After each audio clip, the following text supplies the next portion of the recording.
కడాయిలో వాటర్ తీసుకోవాలి గాయ్స్. ఇప్పుడు అందులో బీట్రూట్ వేసి బాగా ఉడకబెట్టుకోవాలి గాయ్స్. చూడండి, అది ఉడికి దగ్గరికి అయిపోయి చూడండి గాయ్స్, వాటర్ అంతా వెళ్ళిపోవాలి అలాగించి బీట్రూట్లోకించి. ఇప్పుడు కొద్దిగా ఆయిల్ పోసుకోవాలి కడాయిలో.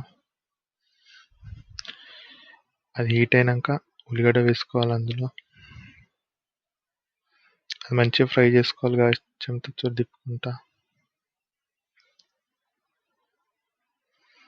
ఇప్పుడు సాల్ట్ వేసుకోవాలి అందులో. ధనియాల పొడి వేసుకోవాలి.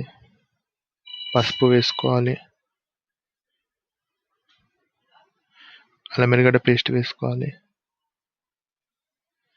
మెంతి పొడి వేసుకోవాలి ఒక చెంచా. అది మంచిగా కలుపుకోవాలి గాయ్స్. ఇప్పుడు కారం వేసుకోవాలి అందులో. కొరియాండర్ లీవ్స్ వేసుకోవాలి. అది మంచిగా కలుపుకోవాలి గాయ్స్. ఇప్పుడు ఉడకబెట్టిన బీట్రూట్ అందులో వేసేసుకోవాలి గాయ్స్. ఇప్పుడు గరం మసాలా వేసుకోవాలి పైనకించి. అది మంచిగా కలుపుకోవాలి గాయ్స్ అంతా.